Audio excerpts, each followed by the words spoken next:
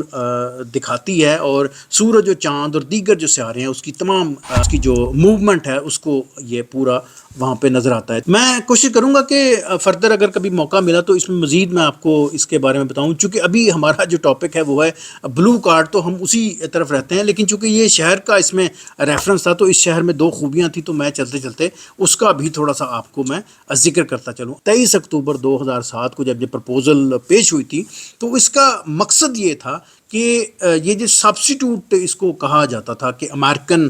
Green card کا جو substitute ہے یہ بلو کارڈ ہو سکتا ہے، کیونکہ بلو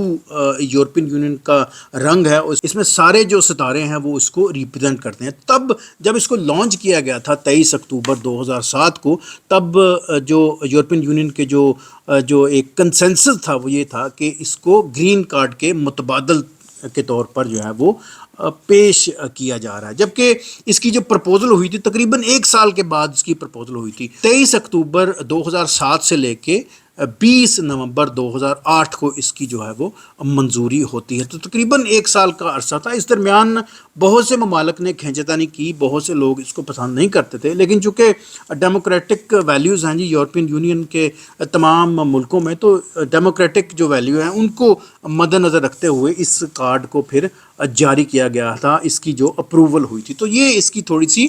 ہسٹوریکل بیک گراؤنڈ ہے جو میں ضرور چاہتا تھا آپ کے سامنے میں رکھوں۔ اب آتے ہیں جی کہ جو بلو کارڈ کی جو اصلاحات جو ابھی جس کا اعلان ہوا ہے وہ 5 ایسی کون سی اصلاحات ہیں جس کو ابھی یورپین یونین نے بلو کارڈ کے ریفرنس سے اس کا اعلان کیا ہے۔ اچھا، سب سے پہلے ذکر کرتے ہیں جو پہلی جو تبدیلی ہے اس کا حوالہ آپ کے سامنے رکھتے ہیں، وہ ہے جی لوور سیلری تھریش ہولڈ، یعنی کہ جو کم تنخواہ دار لوگ ہیں ان کی حد بندی جو ہے وہ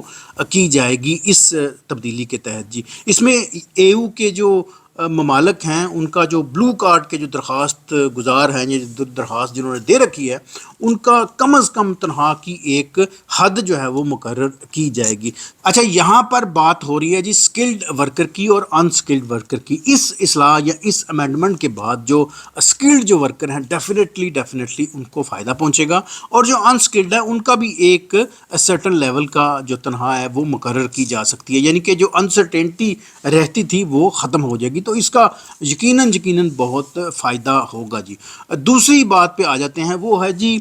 شارٹر امپلائمنٹ کانٹریکٹ، یعنی کہ درخواست دہندگان کی اب ان کو 1 سال کے کم عرصے کا بھی کانٹریکٹ جو ہے وہ مل سکے گا۔ پہل اس طرح نہیں ہوتا تھا، پہل تو یہ لمبے کانٹریکٹ ملتے تھے، اب یہ ہے کہ آپ کو 6 مہینے کا کانٹریکٹ بھی مل سکتا ہے۔ تو یہ ایک قدر آسان ایک ٹریک ہے جہاں پر مختصر عرصے کے لیے آپ جاب کے اہل بھی ہو سکتے ہیں، اور اس میں آسانی یہ ہے کہ ایک شارٹ ٹائم کے لیے آپ ایک کنٹری میں جاب کر سکتے ہیں، اس کے بعد آپ دوسرے کنٹری میں بھی ٹریول کر کے ایک شارٹ ٹائم کے لیے جو ہے وہ جاب کر سکتے ہیں۔ تو یہ اس کا دوسرا بینیفٹ ہے جی جو ابھی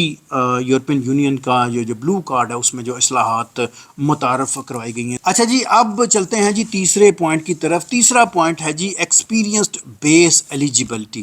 یعنی کہ تجربہ کار جو افراد ہیں ان کو پرائرٹیز پہ رکھا جائے گا۔ جس طرح پہلے میں نے پوائنٹ میں بتایا تھا کہ وہاں پر بھی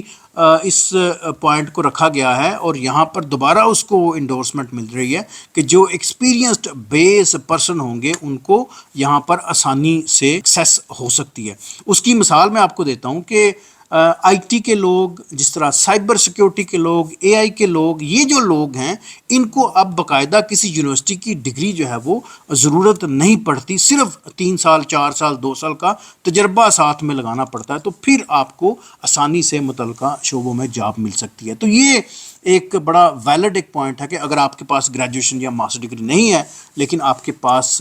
آئی ٹی یا سائبر سیکیورٹی یا اے آئی کا تجربہ ہے، تو آپ اس کے تحت، اس پوائنٹ کے تحت جو ہے نا، آپ یورپین یونین کے بلو کارڈ کے حصول کے لیے آپ کوالیفائی کر سکتے ہیں۔ چوتھے پوائنٹ کی طرف چلتے ہیں جی۔ چوتھا پوائنٹ ہے جی کہ increase mobility with a you, یعنی کہ بلو کارڈ ہولڈر جو ہے وہ